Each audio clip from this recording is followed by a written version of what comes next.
Welcome to Etish Bulletin. I am Dr. Samaram, Etish Center, Vijayawada. I am Pramila, Etish Center, Vijayawada. ముఖ్యాంశాలు. విధిని ఎవరూ తప్పించుకోలేరంటే మానవ కృషికి అర్థం లేదు.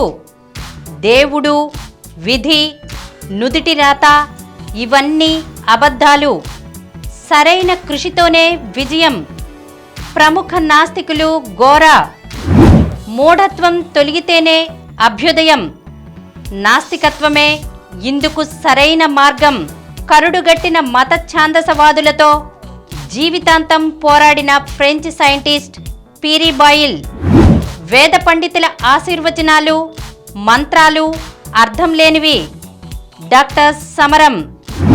ప్రజాస్వామ్యంలో కక్ష సాధింపులు వ్యక్తి స్వామ్యానికి ప్రతీకలు. ఎన్నికైన ప్రజాప్రతినిధులు ప్రజల మేలుపై పూర్తి దృష్టి పెట్టాలి. నాస్తిక కేంద్రం. నాస్తికత్వంపై సరైన అవగాహన కలిగించేందుకు, ఆసక్తిని పెంపొందించేందుకు సమరం ఛానల్స్లోని తెలుగు, ఇంగ్లీష్, హిందీ భాషల్లో పాజిటివ్ ఎథిజం యూట్యూబ్ ఛానల్స్ని తప్పక వీక్షించండి. ముఖ్యాంశాలు చూశారు కదా, ఇక వివరాల్లోకి వెళ్దాం. డాక్టర్ గారు, విధిని తప్పించుకోలేరంటే మానవ కృషికి అర్థం లేదు. దేవుడు, విధి, నుదిటి రాత ఇవన్నీ అబద్ధాలు. సరైన కృషితోనే విజయం అన్న గోరాగారి మాటలను కాస్త వివరించండి. నిజమమ్మా. ఇప్పుడు సాధారణంగా చాలామంది ఏదో సాధిద్దాం అనుకుంటారు, చాలా ఆశలు పెట్టుకుంటారు, కానీ దాంట్లో ఫెయిల్ అయిపోతారు, సాధించలేకపోతారు. అలా సాధించలేకపోవడానికి చాలా కారణాలు ఉంటాయి. వాళ్ళ ప్రయత్న లోపం కావచ్చు, తన చుట్టూ ఉన్న పరిస్థితుల యొక్క సహకారం లేకపోవచ్చు, వ్యక్తుల సహకారం లేకపోవచ్చు, వాళ్ళ కృషిలో లోపమే సరిగా ముఖ్యంగా అవుతుంది. కానీ వాళ్ళు ఏమంటారంటే నా డెస్టినీ సరిగా లేదు. పక్కన వాళ్ళు అంటారు డెస్టినీ ఎవరు తప్పించగలరు, డెస్టినీని విధి అంతే, నుదిరాత ఎవరు తప్పించగలరు, నుదిరాత ఎవరు తప్పించలేరు, అంతే. మనం ఏదో అనుకుంటాం, ఏదో సాధిస్తాం అనుకుంటాం, వస్తుంది అనుకుంటాం, వస్తే సంతోషించాం, రాకపోతే బాధపడతాం. కానీ డెస్టినీ అది డిసైడ్ చేసే ఉంటుంది, డిసైడ్ అయిపోయి ఉంటుంది ముందే. మనకు విజయం రావాలా వద్దా, సక్సెస్ అవ్వాలా లేదా అని ముందే డిసైడ్ అయిపోయి ఉంటుంది అంటారు. ఇది మామూలుగా సమాజంలో వస్తాం. ఎవడో ఏదో ఎలక్షన్ నుంచి ఉంటారు, ఎలక్షన్ గెలుస్తాం అనుకుంటారు, చివరికి ఓడిపోతారు. ఏం చేద్దాం, డెస్టినీ. ఎంత చేశాడు, ఎంత ప్రచారం చేశాడు, ఎంత ఖర్చు చేశాడు, ఎంత జనం అంతతో తిరిగారు, ఏ లాభం, డెస్టినీ. అలాగే ఉద్యోగం. ఆ ఉద్యోగం కోసం ఎంతో ప్రయత్నం చేస్తాడు, చాలా ప్రయత్నం చేస్తాడు, తను చాలా అర్హతలు ఉన్నా నేనే వేసామని, కానీ ఉద్యోగం ఏం చేస్తే వరకు మార్పుకోవడం వరకు వస్తుంది. ఏం చేద్దాం, డెస్టినీ. పక్కన నీ డెస్టినీ ఏం చేస్తావు, కర్మ.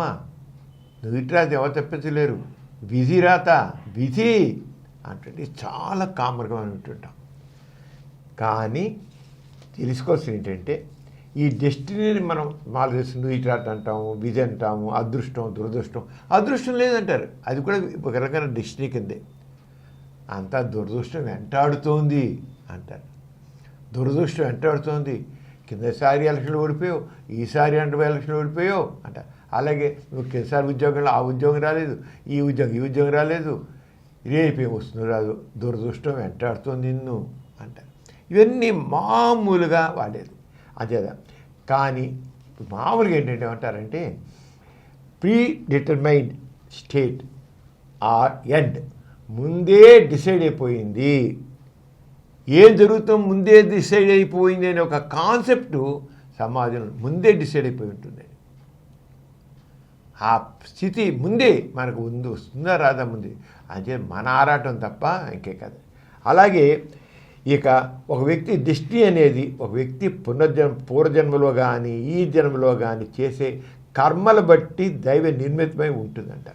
కర్మలు కింద జన్మలు, ఈ జన్మలో నువ్వు చాలా మంచి పని చేయొచ్చు, చాలా మంచి పని చేయొచ్చు, చాలా మంచివాడు కావచ్చు. కానీ ఎంత మంచివాడో నీకు ఎందుకు జరగట్లేదు, నీకెందుకు సక్సెస్ రావట్లేదు? ఇంత మంచివాడువే, ఇంత కష్టపడుతున్నావే, ఫలితం ఎందుకు లేదు నీకు? ఏం చేద్దాం, పూర్వజన్మ ఏం జరిగిందో ఆ కర్మల ఫలితం ఇది అంట. అక్కడ కూడా డెస్టినీ. అంచేది ఈ జన్మలో చేసిందే కాదు, ఈ జన్మలో కృషి వల్లే కాదు, పూర్వజన్మ చేసిన కృషి కూడా లింక్ పెట్టేస్తారు. ఇక ఫెయిల్యూర్స్కి పూర్వజన్మ. ఒక్కడైనా చూశాడు పూర్వజన్మ దిశ చెప్పగలదు. పూర్వజన్మ మనం కల్పించుకుంటాం, దేవుడే కల్పితం, ఊహ అబద్ధం, పూర్వజన్మకు అబద్ధం, పునర్జన్మకు అబద్ధం, అన్నీ అంతే. కానీ మనిషి ఆ రంగం చేస్తారు.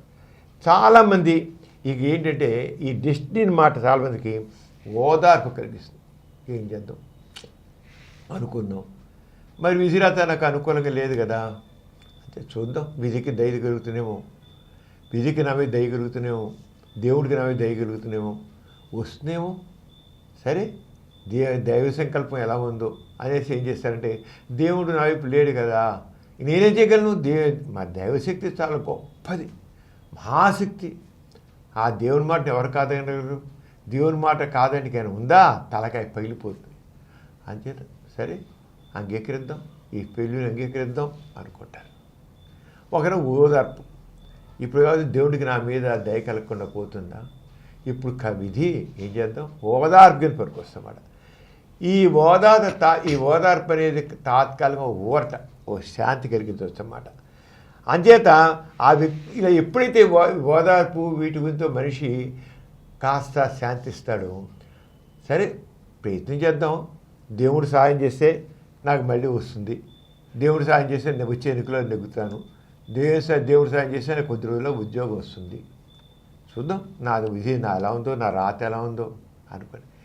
కానీ తన ఫెయిల్యూర్కి అసలు కారణం గుర్తించడు. అసలు కారణం గుర్తించకపోవడం ఏంటిపోతుందంటే ప్రయత్న లోపం ఉంటుంది.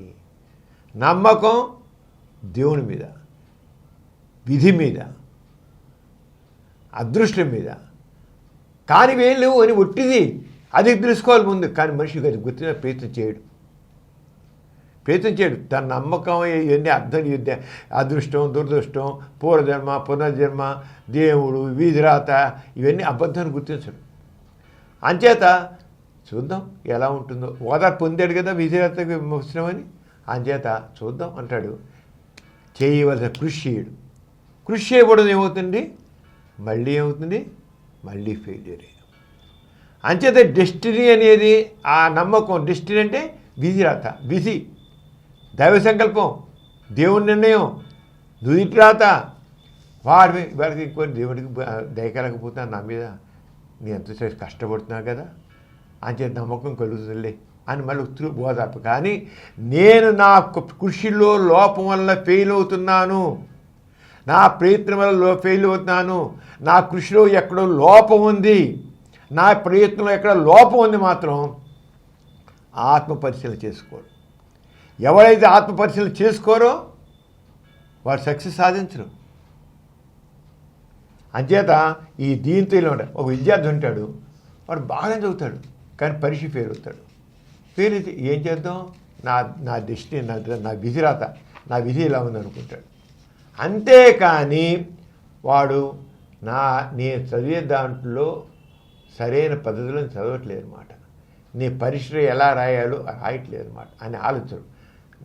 ఏం చేద్దాం, విధిరాత, విధి నిర్ణయం, డెస్టినీ అలా ఉంది అనుకుంటాడు. కానీ తన ప్రయత్నం లోపం ఉంది, తన కృషి లోపం ఉంది, తన చదవాల్సిన రీతిలో చదవట్లేదు అనుకోడు, చాలా కష్టపడుతున్నాడు. పక్కవాడు కూడా పగులు రాసి చదువుతాడు, వాడు ఎంతో చదువుతున్నాడు, ఎంత చదువుతాడో ఎప్పుడు చదువుతాడు అంటాడు, పాపం ఫెయిలే. ఏం చేద్దాం, విధి ఒక మాట ఈ డెస్టినీ, విధి, నుదిరాత ఇవన్నీ మనుషుల్ని చాలా. అయితే ఎప్పుడైనా సరే ఏ వ్యక్తి అయినా సరే ఫెయిల్యూర్కి అసలు కారణం ఏంటి అని పరీక్ష చేసుకోగలిగితే, పరిశీలించుకోగలిగితే, ఆత్మాలోకనం చేసుకోగలిగితే, ఆత్మ పరీక్ష చేసుకోగలిగితే మాత్రం తప్పకుండా రియలైజ్ చేస్తారు.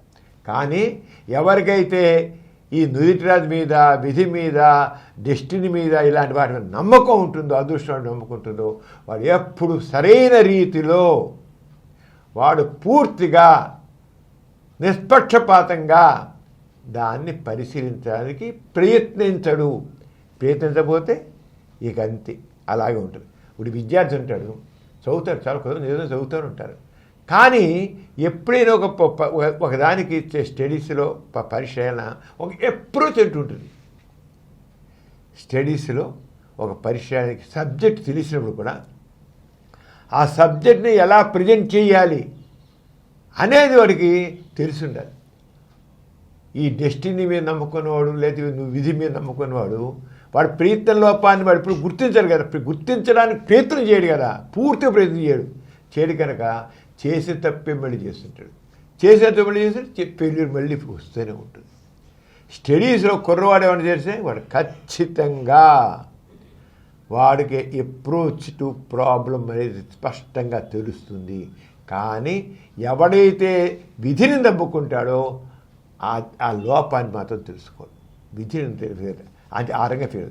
అంచేత ఎంతో మంచివాడు కావచ్చు, కానీ తాను చేసిన తప్పులు ఎక్కడ తప్పటడు చేశానా, ఎక్కడ తను పొరపాటు చేశానా, ఎక్కడ రాంగ్ స్టెప్ వేసానా అని విధిని నమ్ముకునేవాడు ఎప్పుడు కూడా కరెక్ట్గా ఆత్మ పరిశీలన చేసుకోడు. ఏం చేద్దాం, డెస్టినీ ఎంతమంది పక్కవాడు కూడా అంటారు ఏం చేద్దాం, చాలా మంచివాడు, చాలా అందరి చేత మంచివాడిని పెంచుకున్నాడు, చాలా మంచివాడు అంటాడు. కానీ తాను దాంట్లో ఎక్కడో కొన్ని చోట కొన్ని విషయాల్లో తప్పులు చేస్తాడు, దాని ఒక ఇంపాక్ట్ బ్యాడ్గా ఉంటుంది. For every reaction equal and opposite reaction ఉంటుందని న్యూటన్ దాని principle. For every reaction there is equal and opposite reaction. ఏదైనా తప్పు జరిగితే ఆ తప్పుకి సమానంగా దాని వ్యతిరేకమైనటువంటిది జరుగుతుంది. ఆ న్యూటన్ ప్రిన్సిపల్ ఫిజిక్స్లో అవ్వచ్చు, కానీ మనం చేసే దాంట్లో కూడా మనం ఎంత మంచివాడని సరే కొన్ని విషయాలు చేసే తప్పు పని చేస్తే తప్పకుండా దాని యొక్క రియాక్షన్ డిఫరెంట్గా ఆపోజిట్గా ఉంటుంది. ఎంత మంచివాడు సరే ఆ ఒక్క తప్పు చాలు, వాడికి ఫెయిల్యూర్కి. కానీ ఏమనుకుంటున్నాడు వాడు గుర్తించడు, నేను చాలా మంచివాడిని, చాలా పని చేశాను, చాలా కృషి చేశాను, ఎందరికి హెల్ప్ చేశాను, చాలా హెల్ప్ చేశాను, అమ్మో అందరు వచ్చిన అడిగిన వాళ్ళకి చేస్తూ వచ్చానంట. కానీ చేసిన తప్పుని రియలైజ్ చేయడు, ఆత్మ పరిశీలన చేసుకోకుండా. సరే నేను పని చేసుకుంటూ వెళ్తుంటాను, దేవుడు చూసుకుంటాడులే, దేవుడు అర్థం చేసుకుంటాడు నన్ను, మళ్ళీ చేద్దాం, అదే ప్రయత్నం చేద్దాం అనుకుంటున్నాడు. కానీ ఇంతకుముందు చేసిన ప్రయత్నంలో లోపం ఎక్కడ ఉందని గుర్తించే ప్రయత్నం చేయడు. ఎందుకంటే ఎప్పుడైతే తన కృషికి ఫలితాన్ని దేవుని పడేశాడో, విధి మీద పడేశాడో, వాడు సరిదిద్దుకోవడానికి ప్రయత్నం చేయడు. సరిదిద్దుకోవడానికి ప్రయత్నం చేయకపోయాడు కల్లా వాడు ప్రయత్న లోపం అంటున్నారు, ప్రయత్న లోపాన్ని సరిదిద్దుకోడు. మళ్ళీ అదే ఫెయిల్యూర్ వస్తుంది. కాదు, నేను చేసినట్టు ఎక్కడో తప్పు ఉంది, నేను సరిదిద్దుకోవాలి అనుకుంటాడా, సక్సెస్ అయిపోతాడు. అలా కాదు, నువ్వు ఏం చేద్దాం, చేసిన పని మరి చేశాను, బాగానే చేశాను, కానీ ఏం చేసిన విజయం అనుకుంటాడు. ఎప్పుడు డెస్టినీ మీద భారం పడేస్తాడో, దేవుడు చూసుకుంటాడు భారం పడేసుకుంటాడో, నో సక్సెస్ అనేది రాదు. అంచేత ఎప్పుడైతే డెస్టినీ మీద డెస్టినీ అని, న్యూట్రాత్ అని, అదృష్టం అని, దురదృష్టం అని భావాలు పెట్టుకుంటాడు, అలాంటి భావాలతో మనిషి కొనసాగుతుంటాడు, అలా పెట్టుకుని పనిచేస్తుంటాడు. అక్కడ సక్సెస్ రావాలంటే రాదు. అంతే సక్సెస్ రావాలంటే మానవ కృషి కావాల్సిందే, మానవ ప్రయత్నం సరిగ్గా కావాల్సిందే, దాన్ని నిరంతరం ఆత్మ పరిశీలన చేసుకుంటూ ఉండాల్సిందే, తప్పులు సర్దిద్దుకుంటూ ఉండాల్సిందే. ఒక ఫెయిల్యూర్ అయితే ఎందుకు ఇలా అయ్యింది అని అవలోకన చేసుకోవాల్సిందే. అలా సర్దిద్దుకోకపోతే దేవుడు అనేది లేడు, అబద్ధం. విధి అనేది అర్థం లేదు, అదృష్ట దురదృష్టాలు అర్థం లేదు, ఇంక ఇలాగే ఉంటాడు. అంచేత ఎప్పుడైనా ఏదైనా సాధించాలంటే డెస్టినీలో నమ్ముకుంటూ అంటే మా విధిలో నమ్ముకుంటూ కూర్చుంటే ప్రయత్నం లోపం ఉండి తీరుతుంది. ప్రయత్నం లోపం ఉన్నంతకాలం వాడు ఫెయిల్యూర్ ఉంటేనే ఉంటుంది. అంచేత డెస్టినీలో నమ్మకం మానవ కృషికి అర్థం లేదు. మానవ కృషే సక్సెస్కి మూలం. సక్సెస్ లేదు అంటే మానవ కృషి సరైన విధంగా లేదు. అంటే దేవుడు చూసుకుంటాడు, దేవుడు చేస్తుంటే అవదు. అంచేత ఈ విధిలో నమ్మకం, నుయిటివాదిలో నమ్మకం, డెస్టినీలో నమ్మకం అనేది మానవ కృషికి విలువ లేకుండా చేస్తుంది. మానవ కృషికి విలువ లేకపోతే ఫెయిల్యూరే ఉంటుంది, అది గుర్తించండి. అంచేత మానవ కృషికి విలువ లేనప్పుడు, విలువ లేని చోట డెస్టినీలో నమ్మకం అర్థం లేనిది. అంటే మానవ కృషికి నువ్వు విలువ ఇవ్వాలి కానీ అదృష్టాలు, దురదృష్టాలు, దైవ నిర్మిత దైవ నిర్ణయాల కింద కాదు. అంచేత దైవ విశ్వాసం వదిలితే తప్ప, నుదిటి రాత్రుల విశ్వాసం వదిలితే తప్ప, అదృష్టాలు నమ్మకాలు పోతే తప్ప మనిషికి సక్సెస్ రాదు. మానవ కృషికి అర్థం లేదు. నువ్వు చేసే కృషి సరిగ్గా ఉండదు. నువ్వు కృషి చేసి నేను పని చేస్తాను కానీ ఫలితం రావాలి, నేను చేస్తానున్నాగా అంటే కుదరదు. మానవ కృషి ఏంటి? సక్సెస్ సాధించే పట్టుదలతో, తన మీద ఆత్మవిశ్వాసంతో, తాను చేసే పని మీద నమ్మకంతో, ఎప్పుడు కూడా తప్పుడు సరిదిద్దుకుంటూ ఇంకా దానిలో ఇంకా మంచి ఫ్రెష్గా దాన్ని మార్చుకుంటూ సక్సెస్ అయిపో అడుగులు వేస్తేనే వాడు సాధిస్తాడు. కానీ లేకపోతే బిజీ, డెస్టినీ ఎంత కామన్ అయిపోయే వర్డ్స్ నేను. ఎవరంటే మానవ కృషిని గుర్తించిన వాడు, తన శక్తిని గుర్తించిన వాడు డెస్టినీ నమ్ముకుంటాడు. ఎవడ నోటంటేనా డెస్టినీ అని కానీ, విధిరాత అని కానీ, నుదిటి రాత అని కానీ, దైవ నిర్ణయం అని కానీ, పునర్జన్మ అనే భావాలు మాట్లాడతాడో వాడు మానవ కృషికి విలువనివాడు. వాడి కృషి కూడా వాడు విలువనివాడు. ఇంకేమవుతుంది అక్కడ? సక్సెస్ వాడికి చాలా కష్టం అవుతుంది. అంచేత ఒక సక్సెస్ సాధించే ఒక సైంటిస్ట్ ఉంటాడు. వాడు సైంటిస్ట్ ఇప్పుడు ఒక ఫస్ట్ ప్రయోగం ఏది సక్సెస్ కాదు, నిరంతరం వేసుకుంటారు. ఒకటి ప్రయోగం చేస్తాడు, ఫెయిల్ అవుతాడు, మళ్ళీ ఇంకోసారి మళ్ళీ ఫెయిల్ అవుతాడు, ఇంకోసారి మళ్ళీ ఫెయిల్ అవుతాడు. ఇంకేం చేద్దాం, ఇన్నిసార్లు ఫెయిల్ అయిపోయింది, డెస్టినీ అలా ఉంది, దైవ నిర్ణయం ఇంకోలా ఉంది, విధిరాత అని ఊరుకున్నాడు అనుకో, వాడు ఎప్పుడు సక్సెస్ కాలేడు. ఇంతవరకు చేసిన ఇన్ని ప్రయోగాలు ఎక్కడో ఒక లోపం ఉంది వాడికి. అలా కాకుండా మానవ కృషిలో విశ్వాసం పెట్టుకుని, దాంట్లో నమ్మకం పెట్టుకుని, మానవ కృషిలో నమ్మకం పెట్టుకుని, మానవ ప్రయత్నంలో నమ్మకం పెట్టుకుని వాడు ఎప్పుడు చక్కదిద్దుకుంటాడో వాడు తప్పులు సరిదిద్దుకుని వాడు సక్సెస్ అవుతాడు. అంటే సైంటిస్ట్ అని వాడికి అది లేకపోతే మాత్రం, వాడికి డెస్టినీలో నమ్మకం ఉంటే మాత్రం వాడు సరైన సైంటిస్ట్ కాదు, వాడు సరైన విజయాలు సాధించలేడు కూడా. అంచేత ఆత్మవిశ్వాసం లేనివాడు, తన కృషిని నమ్మనివాడు ఆ ప్రగతి సాధించలేడు. ఆత్మవిశ్వాసం ఉండాలి, తన కృషి మీద నమ్మకం ఉండాలి, అలాంటి ప్రగతి సాధిస్తాడు. లేనివాడు సాధించలేడు. అలాగే ప్రతి వాళ్ళకి క్రమశిక్షణ కావాలి, పనిలో క్రమశిక్షణ కావాలి. ఎప్పుడైతే డెస్టినీ మీద నమ్మకం ఉంటుందో, అంటే నుదిటి మీద, విధిరాత మీద, విధి నిర్ణయం మీద నమ్మకం ఉంటుందో వాళ్ళు పనిలో క్రమశిక్షణ ఉండదు. ఏదో దేవుని అంటే చేద్దాం, దేవుని చేసుకెళ్తాం, దేవుని నిర్ణయం బాగుంటే వస్తుంది, దైవ సహాయం అంటే వస్తుంది, లేకపోతే లేదు అనుకుంటాడు. వాడి క్రమశిక్షణ ఎలా అవుతుంది? అది క్రమశిక్షణ కాదు. క్రమశిక్షణ అంటే నిరంతరం కృషి చేస్తూ, తప్పులు సరిదిద్దుకుంటూ, పట్టుదలకు ముందుకు సాగడమే క్రమశిక్షణ. ఆ పట్టుదల లేకపోతే ఫెయిల్యూర్. అంటే ఎంత మేరకు మనిషి విధిలో నమ్మకం వదిలేసుకుని, అదృష్టంలో నమ్మకం వదిలేసుకుని కృషినే నమ్ముకుంటాడో వాడు సక్సెస్ అవుతాడు. రెండో లేదు, నా కృషి లోపం ఉంటే నేను ఫెయిల్ అవుతాను గుర్తిస్తాడో వాడు సక్సెస్ అవుతాడు. కృషిలో చేసిన సరిపోతుంది అనుకుంటే వాడు ఫెయిల్యూర్ అవుతాడు. అందుకే కావాలి నాస్తికత్వం, నాస్తిక చైతన్యం. నాస్తికత్వం కాదు నాస్తిక జీవితంలో ఏంటంటే స్లేవ్ మైండ్ ఉండదు, దాసోహం లేదు, అదృష్ట దురదృష్టాలకి దాసోహం లేదు, విధిరాతకి దాసోహం లేదు, నుయిరాతకి దాసోహం లేదు, లేదు డెస్టినీకి దాసోహం లేదు. ఇవన్నీ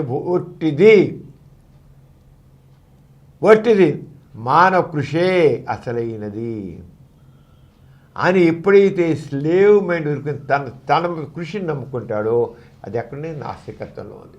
అంచేత అలాగే ఫ్రీ విల్, స్వేచ్ఛా ప్రవృత్తి, నేను కృషి చేస్తాను, నాకు ఏ దేవుడు దెయ్యాలు కాదు అసలు ఏం లేవు, అంటే నేను వారి వేవో నాకు సహాయం చేయాలి, వారు చేయాలి, అవి తోడ్పడాలి, ప్రార్థిస్తాను, అది చేస్తానే ఉండవు. మామూలు ఆశలు ఏం చేస్తారు, ప్రార్థిస్తుంటారు.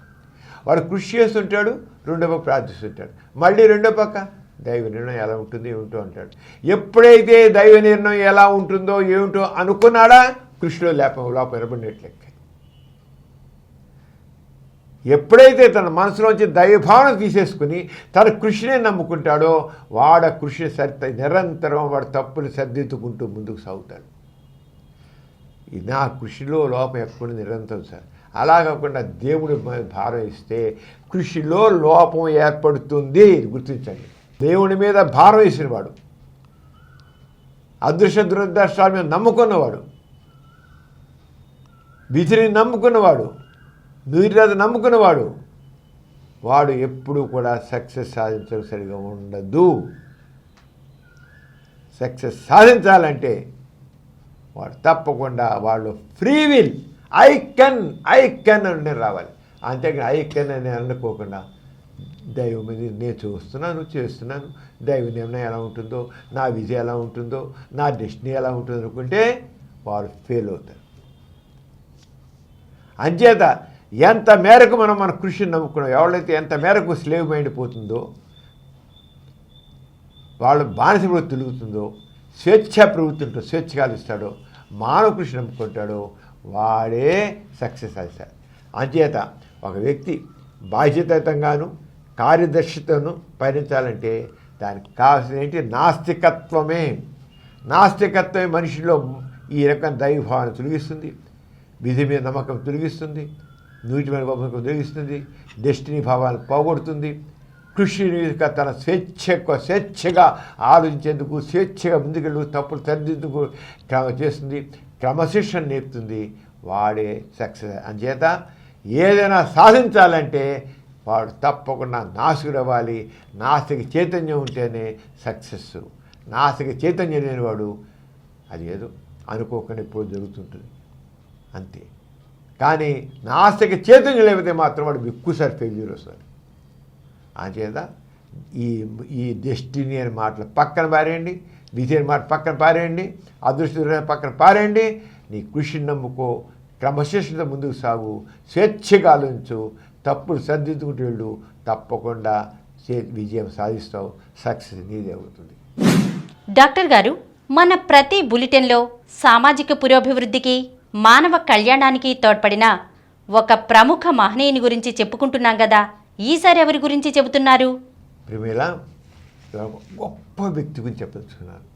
1647 సంవత్సరంలో ఫ్రాన్స్ రాజధాని ప్యారిస్లో లీ కార్ల్ అనే గ్రామంలో పీరీ బాయిల్ అనే వ్యక్తి పుట్టాడు. సామాన్యమైన వ్యక్తి. కానీ అతను తీసుకొచ్చిన రెవల్యూషను ఇంత అంతా కదా. ఒక సామాన్య కుటుంబంలో పుట్టాడు పీరీ బాయిల్. అతను షేక్ చేశాడు క్రిస్టియన్ కమ్యూనిటీని. పోపుల దగ్గర షేక్ చేశాడు. ఎవరితను ఒక నాస్తికుడిగా మారాడు. తోకచుక్కలు వస్తే ఇప్పటికీ మనకి తోకచుక్కలు వస్తే ఏదో అనర్థం జరుగుతుంది అనుకుంటారు. తోకచుక్కలు వస్తే వాడు మహానుభావుడు చచ్చిపోతూనే ఉంటారు. మహానుభావులు పెద్ద పెద్దలు ఇప్పుడు నిరంతరం చచ్చిపోతూనే ఉంటారు. ఏదో ఎక్కడో చోట ప్రపంచం మొత్తం ఎప్పుడు ఎవరో గొప్పవాడు పోతూనే ఉంటారు. కానీ తోకచుక్క వస్తే అమ్మో ఆ తోకచుక్క వచ్చింది కదా అందుకని చచ్చిపోయాడు అంటారు. తోకచుక్కకి చనిపోయాడు. ఏదైనా ఉపద్రవం జరిగితే కూడా తోకచుక్క పడి లేనిప్పుడు కూడా ఎన్నో జరుగుతూ ఉంటాయి. అంచేత ఆ తోకచుక్కలకి ఒక వ్యక్తులు చనిపోవడానికి ఆ తోకతొక్కలు రావడానికి ఉపద్రవాలు రావడానికి సంబంధం లేదు అనితే గగ్గోలు తీసే జనం ఉంటారు. అతని గురించి పీరి బాయిల్ ఏ రకంగా చేశాడని ఇప్పుడు మీరు చెప్పాల్సున్నాను. ఈ పీరి బాయిల్ ఎక్కడ చేశాడు? ఫ్రాన్స్లో ప్యారిస్ దగ్గర లీ కార్ల్ అనే గ్రామంలో జన్మించాడు. ఈ పీరి బాయిల్ తండ్రి అన్న ఇద్దరు కూడా ప్రొటెస్టెంట్ పాస్టర్లే, ఇద్దరు కూడా క్రిస్టియన్స్ అన్నమాట, తండ్రిను అన్న కూడా. ఇక అలాంటి వాడికి ఈ నాస్తికుడు లాంటి వాడు పుట్టాడు.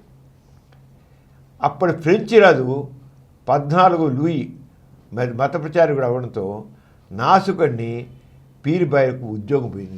ఉద్యోగం చేసుకుంటున్నాడు. చేస్తుంటే ఇతను నాస్తికుడిగా నాస్తికత్వం మాట్లాడుతుంటే వాళ్ళేమో తండ్రి బ్రదరు ఇద్దరు కూడా క్రిస్టియన్కి సంబంధించిన వారు.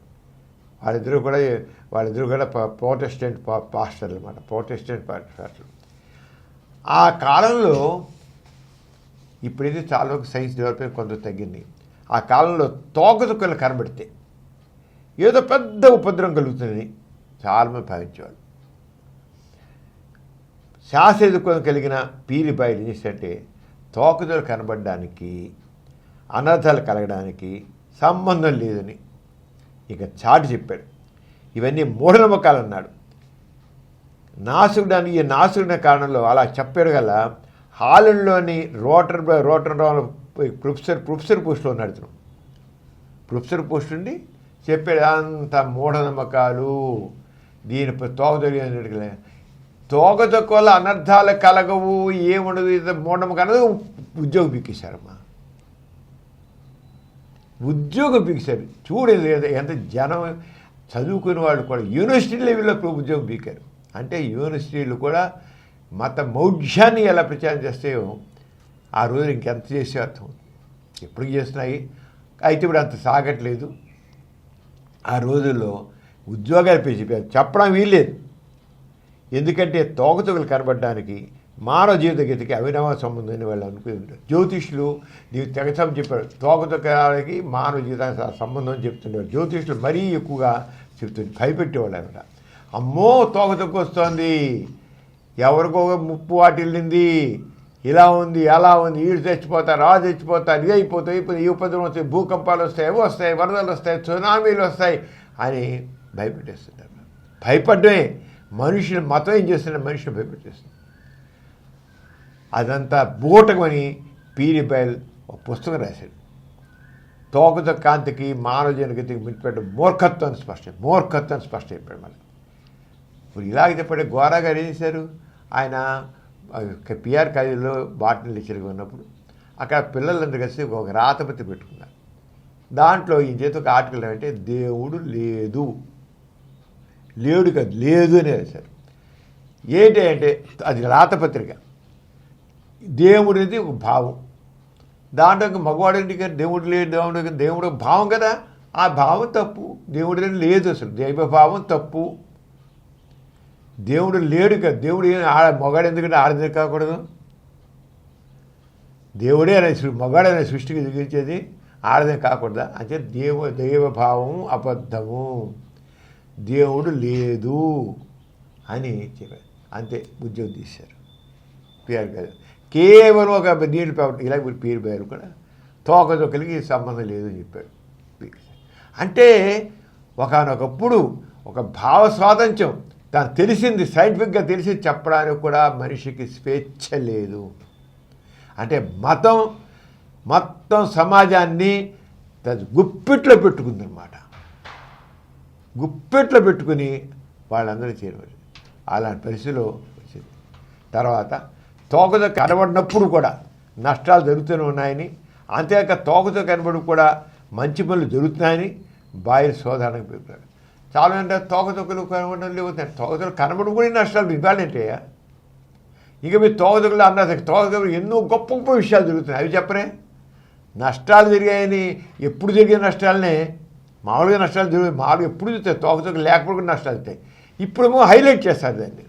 మరి అటు వల్ల మంచి పనులు జరుగుతాయి కదా, ఆ మంచి పనులు ఎందుకు చెప్పరు ఆయన అంటే ఆ లాజిక్ చూడు ఎంత స్పష్టంగా ఆయన ప్రవేశపెట్టాడు. అంచేత ఏమాత్రం మానవ శరీరకు సంబంధం లేదని నిరూపించాడు. బాయిల్ పీరి బాయిల్ తోకచుక్కలో రాసిన ఆ పుస్తకం అతి కొద్ది కాలంలో 9 సార్లు ఫ్రాన్స్లో అచ్చువేయబడింది. అంటే మనుషులకి చెప్పేది కొంత నమ్మడం మొదలెట్టారు.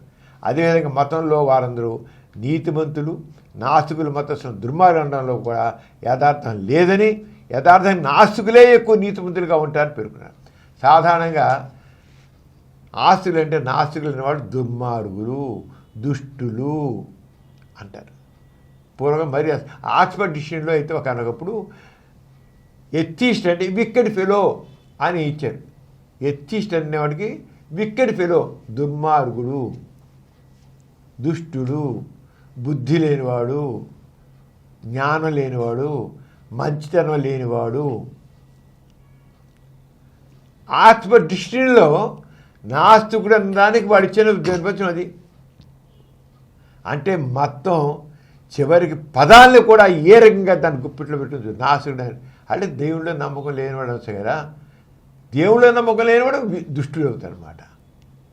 అంటే దేవుడు అందుకే ఏం చేశాడు, నాస్తికులు దుర్మార్గులు దుష్టులు అన్నాం తప్పు, నీతి లేని వాళ్ళు అన్నాం తప్పు. అసలు చెప్పాలంటే ఆస్తుల కంటే నాస్తికులు ఎక్కువ నీతిమంతులు ధైర్యంగా చెప్పాడు. 1682లో మత గురువులు చేస్తున్న హింసాకాండం అతను తీవ్రంగా దిగిపెట్టాడు. వారు ఇతర మతస్థులు హింసించి బాధిస్తున్నారని, మత అసహనం అదేవిధంగా కొనసాగితే దేశాల మధ్య యుద్ధాలు తప్పవని స్పష్టం చేశారు. మరి అతను ఏం చేశారు, 1682లో మత గురువులు చేసిన హింసాకాండం. ఆ రోజులు ఏంటి, క్యాథలిక్స్, ప్రొటెస్టెంట్స్, అలాగే ముస్లింలు షియాలు, సున్నీలు. ఇప్పటికీ షియాలు సున్నీలు ఎంతమంది ఇద్దరు ముస్లిమ్సే. అలాగే క్యాథలిక్లు, ప్రొటెస్టెంట్లు కొట్టుకు చచ్చారు. చూడండి, మతం అని వాళ్ళిద్దరికీ ఒకటే దేవుడు. కానీ ప్రొటెస్టెంట్లు, క్యాథలిక్లు, షియాలు, సున్నీలు.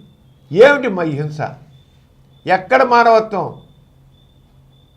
అని చెప్పి దాన్ని చేసి చాలా చేశాడనమాట.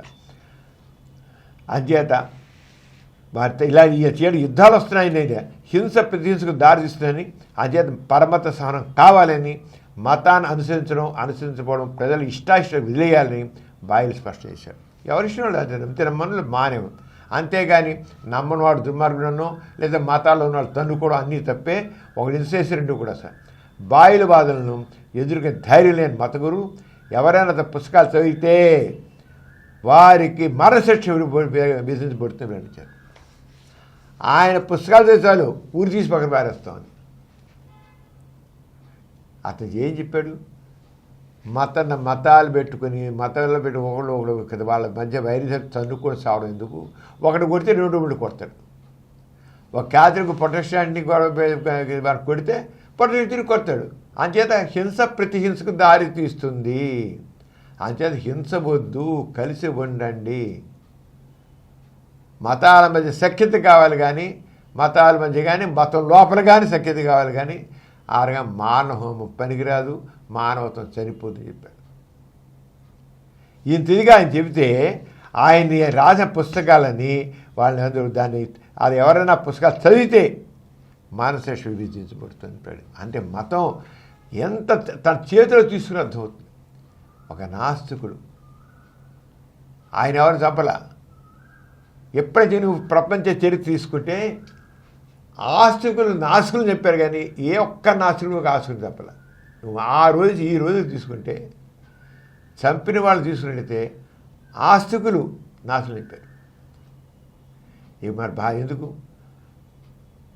నరేంద్ర దబాల్కర్ కానీ లేకపోతే అనిల్ పన్సార్ కానీ గౌరీ లంకేష్ కానీ వీళ్ళందరినీ చంపిన వారు ఆస్తికులు. అసలు పట్టుకోలేదు చూడు. అంటే మతం వాడికి ఎంత రక్షణ, హంతకులకి రక్షణ ఇస్తుంది మతం. జాత్ పాత్ తోడ్స్కంగా పెట్టి అక్కడ మహారాష్ట్రలో కుల మతాలు వద్దు, అందరూ సఖ్యతగా ఉన్నారని చెబితే కుల మతాలు వద్దన్నారని చెప్పి నరేంద్ర దబోల్కర్ని చంపేశారు. అలాగే గౌరీ లంకేష్ కర్ణాటకలో ఆమెను చెప్పారు, అనిల్ పన్సారే ఆయన చెప్పారు. ఏంటి ఇదంతాను? ఎవరు చంపారు? ఆస్తికులు నాస్తికులు చంపారు. ఏ నాస్తికులు చెప్పరు, చేయి చూపించారు, ఒకరు నాస్తికులు చంపారు. అంటే మతోన్మాదం హింసకి దారి. మతం అనేది హింసకు కారణం అవుతుంది, అది తెలుసుకోవాలి. దీనికి జాబుగా పీరిబాయిల్ మరో పుస్తకం రాస్తూ ఈ మరణశిక్ష విధించబడుతుంది అన్నారు కదా ఆయన పుస్తకాలు తింటే, దానికి పీరిబాయిల్ మరో పుస్తకం రాస్తూ యూరోప్లో పుట్టారు కనుక ప్రజలు క్రైస్తులు అవుతున్నారని, వారే చైనాలో పుట్టి ఉంటే అక్కడ మతాన్ని అవలంబించేవారని, అంచేత ఏ మతం గొప్పది కాదన్నాడు. మళ్ళీ ఇవాళ యూరోప్లో పుట్టారు, యూరోప్లో క్రిస్టియానిటీ ఉంది కనుక క్రిస్టియన్స్ కింద అంతా తయారయ్యారు. మరి చైనా ఏముంది, అక్కడ కమ్యూనిజం ఉంది, కమ్యూనిస్టులు అవుతారు ప్రజలు. ఆ కొండ మతం బట్టి కొంతమంది అలా ఉంటారు, లేని వాళ్ళు ఉంటారు, మతం లేని వాళ్ళు ఉంటారు. నాస్తిక మనం ఉంది, నాస్తికులు ఉన్నాం, మనకైనా ఏముంది, మన హిందువులంతా మనం ఉంటే ఉండొచ్చు, మనం ఎక్కుంటే అలాగే ఉంటారు, కొండ పెట్టి ఉంటుంది. అది అంచేత చేశారు. అంచేత ఏ మతము గొప్పది కాదన్నాడు. వ్యక్తికి స్వాతంత్ర్యం కావాలని పీరిబాయిల్ స్పష్టం చేశారు.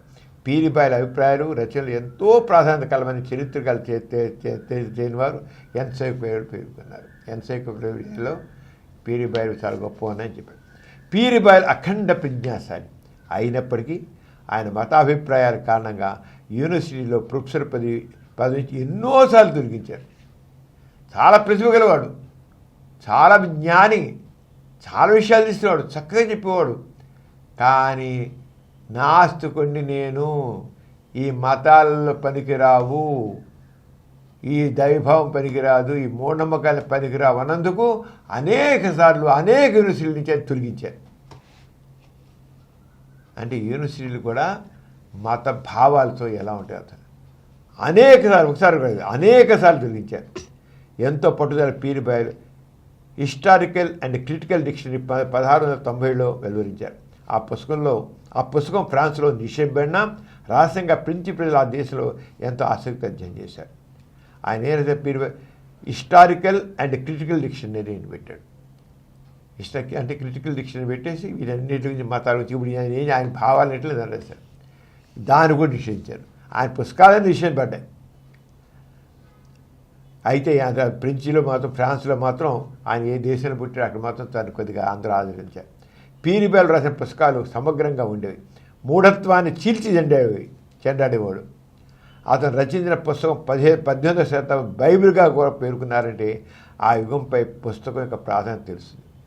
ఫ్రాన్స్లో పీరిబాయిల్ రాసిన పుస్తకాన్ని బైబిల్గా పేర్కొన్నారు. బైబిల్కి ఎంత ప్రాముఖ్యత ఇస్తారో, బైబిల్ కానీ ఎంత ప్రాముఖ్యత ఇస్తారో పీరిబాయిల్ పుస్తకాలు కూడా ప్రాముఖ్యత ఇచ్చారు. రెండోవాళ్ళు క్రిస్టియన్స్ ఏమో బైబిల్ ప్రాముఖ్యత ఇచ్చారు, క్రిస్టియన్స్ కాని వాళ్ళు, నాస్తికత్వంతో ఉన్నవాళ్ళు అది బైబిల్తో సమానంగా ఉందని అన్నారు. అంత ఇదిగా దానికి అంత ప్రాముఖ్యత ఇచ్చింది. 18వ శతాబ్దం బైబిల్కి పేర్కొన్నారంటే ఆ యుగంపై పుస్తకం ప్రాధాన్యత తెలుస్తుంది. 16వ శతాబ్దం పూర్వార్ధంలో ప్రచురిత అత్యంత ముఖ్యమైన గ్రంథాల్లో బాయిల్ రాసిన డిక్షనరీ తలమానిపోయింది, చాలా తలమానిపోయింది.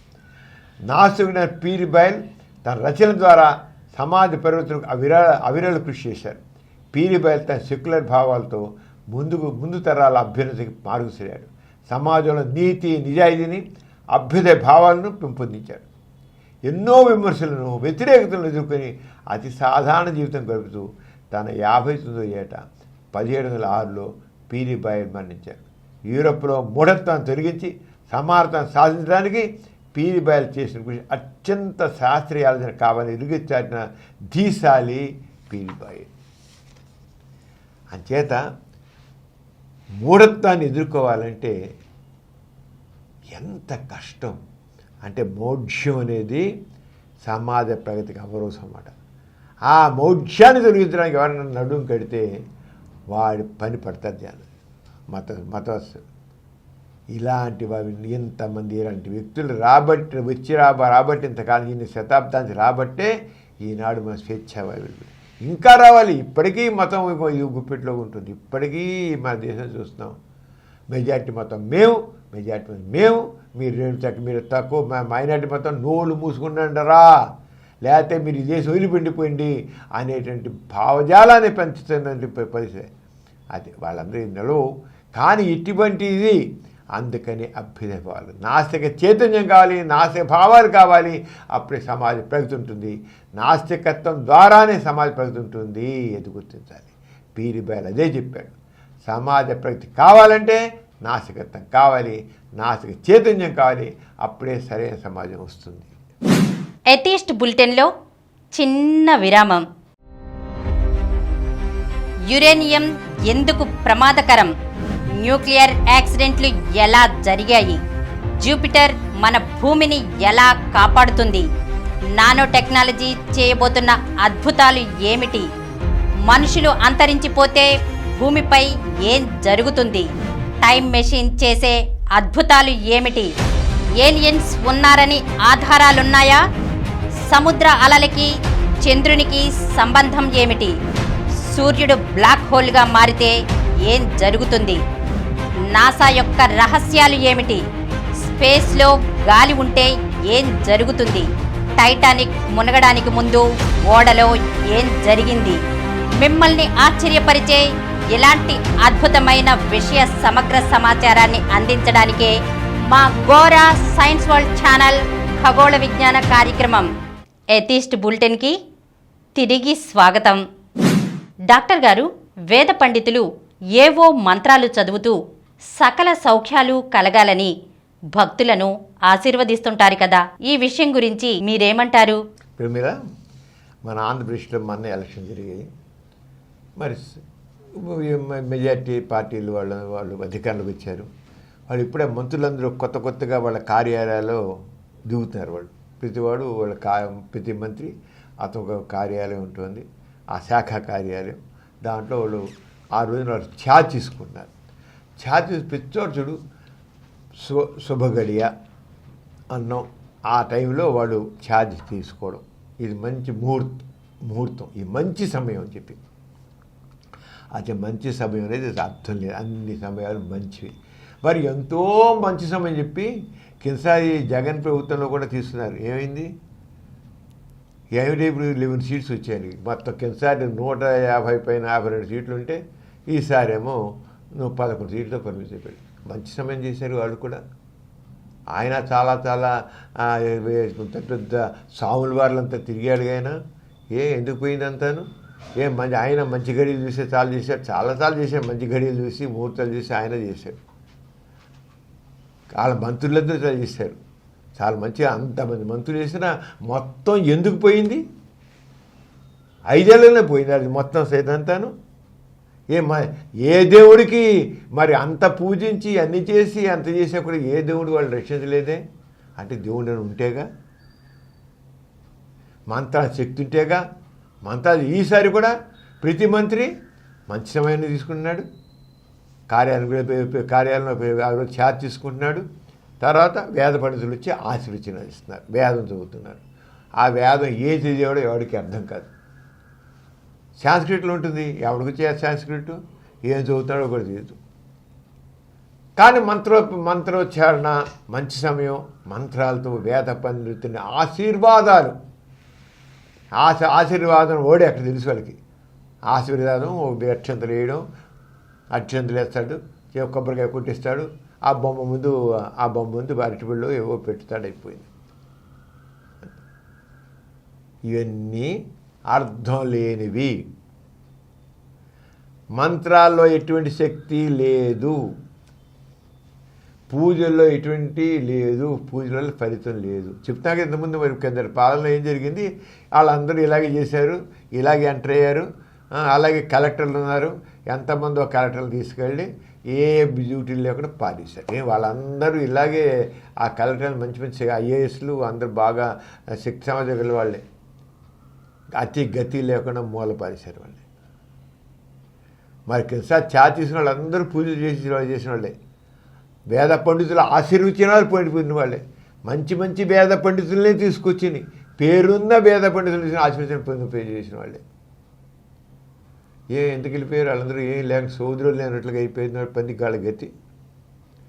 అంటే తెలుసుకోవాల్సినంటే మంచి సమయం దానికి అర్థం లేదు, మంత్రాలకు కూడా అర్థం లేదు. అయినా ఒక రకమైన మౌఢ్యం అలా కొనసాగుతూనే ఉంటుంది. అంటే ఆ మనిషికి తన శక్తి మీద తనకు నమ్మకం లేనివాడు ఈ పనికిరాని వాటిని నమ్ముకుంటాడు. అలా కాదు. మనిషి అనేవాడు తన శక్తిని నమ్ముకోవాలి, తన కృషిని నమ్ముకోవాలి, తన మంచితనాన్ని నమ్ముకోవాలి, తన సేవను నమ్ముకోవాలి. ఆ రంగం మంచి నిజాయితీగా వ్యవహరించాలి. అది అసలు పూజలు కాదు, లేకపోతే ఇక ఒక మంత్రాలు చదివించుకోవడం కాదు, వేద పండితులు ఆశీర్వచనాలు కాదు. తాను చేసే పనిలో నిజాయితీ చూపించాలి, మంచితనం చూపించాలి, మానవత్వం చూపించాలి. అది కావాలి. మంత్రాలు ఏముంటుంది? ఏం లేదు. ఈ మంత్రాల గురించి ఎంత చెప్తారంటే ఇంత దాకా వేదాల్లో, ఋగ్వేదంలో కానీ వాటిలో కానీ అన్నిట్లో, యజుర్వేదం అన్నిట్లో అన్ని మంత్రాలు వేదాలన్నీ మంత్రాలే. చాలా మంత్రాలు ఏంటి? మంత్రాలు అయితే మంత్రాల్లో ఏముంటుంది? ఆశీర్వచనం. ఇలా ఉండాలి అంటే all the best, wish you all the best అని, సక్సెస్ ఆల్ అని చెప్పుకుంటాం మనం. ఊరికి చెబుతాం, మన ఊరికి మన నీతో మంచి, మీకు మంచి అన్న మన ఆశని ఎక్స్ప్రెస్ చేస్తాం. అలాది ఓకే, ఆల్ ది బెస్ట్ అని చెప్తాం మనం. అంటే మనం ఆశాభావం నువ్వు ఎంత చక్కగా చెయ్యి అని. నువ్వు చక్కగా చేస్తే నీకు కృషి ఉంటుంది. ఆల్ ది బెస్ట్ అని నువ్వు ఆ పని సంకల్పించావు, నువ్వు కృషి సరిగ్గా చేయి, మంచి జీవితం ఆశిద్దాం, మేమందరం మంచి కానీ కోరుకుంటున్నాం అని చెప్తాం మనం. అంతేగాని అదే మంత్రబలం ఉందనే కాదు, మంత్రశక్తి లేదు, ఆ మాట అంటే ముహూర్త బలం కాదు, ఏం లేదు. కానీ ఇక్కడ ఏం చేస్తున్నారు? ఒక మంత్రాలు నుంచి ఆ మంత్రాల బలం ఉంది కనుక, వేద పండితులు నోటినంత వచ్చిన కనుక మంత్రం చేశారు కనుక, ఆ మంత్రంలో విలువ ఉంది కనుక ఆ మంత్రం వల్ల ఎంత వనగోరుతుంది అనుకుంటున్నారు. చెప్పాం కదా, మంత్రాలు ఎంత వనగొరుతుందో మనం ఎన్నో చూస్తున్నాం. చాలా గొప్ప బిజినెస్లు పెడతారు, పూజలు చేసి అన్నీ చేసి, ఆ బిజినెస్ తుస్సుమంటాయి. ఎందుకు పోవాలి? ప్లానింగ్లో సరిగ్గా లేకపోతే పోతుంది, నిజాయితీ లేకపోతే పోతుంది, మానవత లేకుండా పోతుంది, ఇంటర్పర్సనల్ సరిగ్గా లేకుండా పోతుంది. నేనే అనుకున్న అహంకారం చూస్తే అహంకారం కూడా వాడిని వినాశం చేస్తుంది. మానవ సంబంధాల్లో మంచితనం కావాలి, నిజాయితీ కావాలి, అందరితో కలిసిమెలిసి ఉండాలి. అంతేకాని అహంకారం పనికిరాదు. అహంకారం అటువన్నీ అది కావాలి. ఈ మంత్రాల్లో వీళ్ళేం చేస్తారు? వేద పండితులు ఏం చేస్తారు? ఇవన్నీ దేవుడి నోటంటే వచ్చాయి. వేదాలన్నీ దేవుడి నోటి వచ్చాయి. ఋగ్వేదం కాదు, ఇంకోటి యజుర్వేదం కావచ్చు, అథర్వవేదం కావచ్చు, ఇవన్నీ దేవుడి నోటి నుంచి వచ్చాయి. అవన్నీ కూడా ఎవడు రాసినవి కాదు, దేవుడు నోటి వచ్చాడు కనుక ఆ పలుకులకి ఎంతో ఉందని చెప్పేసి ఆ సాంస్క్రిట్లో పదాలు చెప్తాడు. ఇంత చేత వేదాల్లో ఇంకేం లేదు. వాళ్ళు చెప్పినంత కూడా నువ్వు మనం అదే నీకు అన్నీ మంచి జరగాలి అని తెలుగు మనం చెబుతాం. ఆల్ ది బెస్ట్ అంటాం, విష్ ఆల్ ది సక్సెస్ అంటాం. అంతే వేద ఆ మాట కూడా అంతే. సాంస్క్రిట్ చెప్పిన కూడా అంతే. వాళ్ళు చెప్పినది ఎలా అంటే మెయిన్గా ఏంటంటే వాళ్ళు చెప్పే దాంట్లో ఈ మంత్రాల్లో కూడా మంత్రాలు ఏం లేదు. రిలాక్స్, పీస్, తర్వాత ఏమో ట్రాంక్విలిటీ, లవ్, జాయ్, ఇలాంటి భావాలు మంత్రాల్లో ఉన్నాయి. నువ్వు ప్రశాంతంగా ఉండు, శాంతిగా ఉండు, మనసు ఏ రకంగా టెన్షన్స్ లేకుండా ఉండు, చక్కగా ప్రేమిస్తుండు, ప్రేమను పొందు, ఎంజాయ్ చెయ్యి. ఒక రకం మంత్రంలో అవంటే. ఇంకా గాయత్రి మంత్రం, అన్ని మంత్రాలు గొప్పది గాయత్రి మంత్రం అంటారు. అన్ని మంత్రాలకి మించింది గొప్పది గాయత్రి. గాయత్రి మంత్రాలు ఎన్నో చేస్తారు, పెళ్ళిళ్ళు చేస్తారు, ఇంకోటి చేస్తారు, ఎన్నో మంచి గొప్ప గొప్ప పనులు చేస్తారు, ఎన్నో ఆరంభాలు చేస్తారు. ప్రారంభంలోనే అది చూసుకుంటుంటాయి కొన్ని గాయత్రి మంత్రంతో. అలాగే ఇంకా ఈ దీంట్లో మోటివేటింగ్ చార్ట్స్, ఇంకా మా మంత్రంలో మోటివేట్ చేస్తావు. అందుకే దాంట్లో యూ కెన్ థింక్ ప్రాపర్లీ, నువ్వు చక్కగా చేయగలవు, చక్కగా ఆలోచించగలను, ఊరికి ఆశీస్సులు ఇస్తుంటారు. ఇవన్నీ దేవుడి నోటి నుంచి ఇచ్చాయని వీళ్ళు చదివేనంటే ఇవి ఆశీస్సులు ఏంటి అంటే నువ్వు చక్కగా చేస్తావు అని. వీళ్ళు అర్థం ఎవరికి ముక్కలు అర్థం కావు. ఈ మంత్రాల్లో ఉండే భావాలు మాత్రం ఇది. మంత్రాల్లో ఏముంటాయని నువ్వు చూస్తున్నావు, ఎలాంటివి ఉంటాయి మంత్రాల్లోని. అదే నువ్వు చక్కగా ఉంటావు, నువ్వు చేయగలవు అని. ఏదైనా సరే చాలా మంత్రాల్లో ఉండేది 3 ముఖ్యమైన విషయాలు. ఒకటి టైం మేనేజ్మెంట్. నువ్వు టైంని సరిగ్గా కరెక్ట్ టైంలో కరెక్ట్గా పనిచేసి, అంటే పద్ధతిలో నువ్వు చేయి. అంతేగాని బద్ధకం వేసుకు, చేసేది చక్కగా టైం మేనేజ్ చేయి. తర్వాత 2 మనుషులతో చక్కగా కలిసిమెలిసి తిరుగు, అందరితో కలివిడిగా ఉండు. టైం మేనేజ్మెంట్ కావాలి, కలివిడిగా ఉండి మనీ మేనేజ్మెంట్, దాన్ని యొక్క మన దాన్ని ఏదైనా డబ్బుని పద్ధతిలో ఖర్చు పెట్టు. పద్ధతిలో, విచ్చలుడిగా కాదు. ఎప్పుడైనా చేస్తావో సక్సెస్ నీకు వస్తుంది. ఇవి మంత్రాల్లో ఉన్నవి ఇంతే లేవు. మంత్రాలు ఇవన్నీ అయితే దేవుడు చెప్పాట, అంటే దేవుడు ఆశిస్తున్నాడు. దేవుడు ఆశిస్తే ఏం చేశాడు? నువ్వు నీ యొక్క సమయాన్ని చక్కగా సద్వినియోగం చెయ్యి, అందరితో కలివిడిగా ఉండు, అందరితో నువ్వు అందరి యొక్క దగ్గర ధనాన్ని చక్కగా సరైన విధంగా చెయ్యి అని అన్ని ఆశీర్వదిస్తున్నాడు, దేవుడు ఆశిస్తున్నాడు వీళ్ళు అంటాడు పేద పండితుడు. ఇవన్నీ చెప్పే ఎవరికి అర్థం కాదు. కానీ ఓకే అంటే కొన్ని అర్థం చేసిన వాడికి మంచి సందేశం ఉందండి, మంచి సందేశం. కానీ సందేశం అంటే ఇక్కడ మనిషిలో మోక్షాన్ని పెంచుతున్నాయి ఇవి. కరెక్టే, అర్థం చెప్పు, తెలుగులో చెప్పు, లేదా హిందీ వాళ్ళకి హిందీలో చెప్పు, ఇంగ్లీష్లో చెప్పు, అర్థం కాని భాషలో చెప్పి పైగా దానికి దైవత్వాన్ని, దైవశక్తిని, మహత్యాల్ని అంటకట్టడం ఏంటి? అసలు మోక్షాన్ని పెంచడం కాకుండా నేర్పిన మహత్యాలను అంటగట్టి నువ్వు చెప్పే విషయం మంచిదే కావచ్చు, కానీ ఆ మహత్యాన్ని అంటకట్టడం ఉందే తప్పు. చెప్పే విషయం కరెక్టే, మంచిగా కావచ్చు. నీ మంత్రంలో మంచి విషయం కొంత వేద పండితుంటే మా ఆ విషయం చెప్పేది మంచి విషయం చెబుతున్నామండి అంటే చెప్పు. దేవుడితో ఎందుకు ముడి పెడతావు? మహాత్యంతో ఎందుకు ముడి పెడతావు? మహాశక్తి ఎందుకు ముడి పెడతావు? దేవుని నోటి అంటే వచ్చిన మాట ఎందుకు అంటావు నువ్వు? తప్పది. నీ ఇలా మీరందరూ ఇలా వండండి, ఇలా చెయ్యండి, ఇలా చేయండి అని చెప్పండి. ఉపదేశం గురువులు చెప్తుంటారు కదా, మన పాన గురువులు గారు చేయాలి చేయాలి సక్సెస్ ఫార్ములాస్ చెప్పండి అలాగా. అంతేగాని అబద్ధాలు చెప్తూ అబద్ధాలతో మంచి చెప్తా అంటే ఎలా కుదురుతుంది? ఒక పక్క చెప్పేదంతా మంచి చూస్తారు, కానీ రెండో పక్క చెప్పిన అబద్ధాలు. దేవుడి నుంచి దేవుని నోటి నుంచి మాట. దీని మహాశక్తి మంత్రం, గాయత్రి మంత్రం చాలా శక్తివంతమైనది, గొప్పది. అన్ని మంత్రాల కంటే గొప్ప గాయత్రి మంత్రం, అది రోజు చెప్పిస్తుంటే అలా ఉంటుంది. ఈ మంత్రాలన్నిటికీ ఏ అవసరాన్ని తగ్గట్టే మంత్రాలు ఉన్నాయమ్మా. అలాగే ఇంకా దేవుణ్ణి మనీ కోసం దేవుణ్ణి ఎలా పంచాలి దానికంటాడు ఓం హ్రీం శ్రీం క్లీం అన్నమాట. పరకాశ శబ్దాలు ఓం హ్రీం శ్రీం క్లీం అంట. అలా పలుకుతుంటే అది దీంట్లో వాడు కాదు. అది అక్కడే దేవుడు కుబేర దేవుడు, లక్ష్మీదేవి ఇలా పలికితే వెంట ఆ దేవుళ్ళు అలా అంటుంటే స్పందించి వాళ్ళు వీళ్ళ మీద దయా దాక్షిణ్యాలు, ప్రేమని ఒలికించి వీళ్ళు చేసేవన్నీ బాగా తగ్గేశాట. ఇది ఈ వేద పండితులు ఇలా అంటుంటే అనండి, ఓం అనండి, హీం అనండి, హీ శ్రీం అనండి, క్లీం అనండి అంటుంటాడు. వీళ్ళు అంటాడు అంటే అన్నావు కదా, ఆ దేవుని దగ్గరికి వెళ్ళిపోయిన నీ కథలు ఆ దేవుని ఆశిస్తాడు అంటాడు. ఇటు తీసి జేబులో పెడతాడు, చెవులు వేసుకుని వెళ్తాడు. అంత హంపక్ చెప్పు మారు. నువ్వు మంచిగా ఉందంటున్నావు కదా, చాలా గొప్ప సందేశం ఉందంటున్నావు కదా మంత్రాల్లో, చెప్పు మారుగా చెప్పు. అంతేగాని అర్థం లేని అబద్ధాలు మాత్రం తోడు చెప్పు. ఎప్పుడైతే ఒక మంచిదానికి అబద్ధాన్ని జోడిస్తావో ఆ మంచి కూడా పోదు. మంచి విషయానికి అబద్ధాన్ని జోడించి అది మహిమనో ఇంకోటి జోడించి చెప్పేకల్లా అసలు విషయం పక్కదారి పట్టింది. అంచేది మంత్రాలన్నీ కూడా చాలా ఇబ్బంది. అలాగే ఇక సూర్యభగవాన్ ఉదయం లేవగానే మీకంటే సక్సెస్ జరగాలి కదా, అది ఓం భుర్ భువ స్వాహ అంటుండారట. ఉదయం లేచి ఇలా మంత్రం చేస్తుంటే కొద్ది రోజులు పడితే ఆ సూర్య భగవాన్ యొక్క శక్తి అంతా వీళ్ళలోకి వస్తుందట. ఉదయం పొడి ధ్యానం చేస్తుంటే మంత్రాలు చెప్పేవంతా ఇలాగే చెబుతారు కబులుతారు. ఇవన్నీ పలకాలట.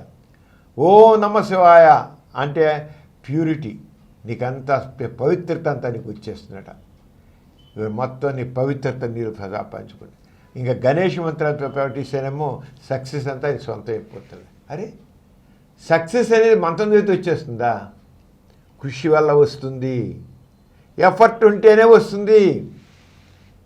అంచేత ఈ మంత్రాలు పెడుతుందంతా ఒట్టి ఫార్స్. కానీ ఒక షో, ఇది ఒక ఫార్స్ షో అన్నమాట. చివరికి ఫార్స్ షో ఏమైపోతుంది? Flop show.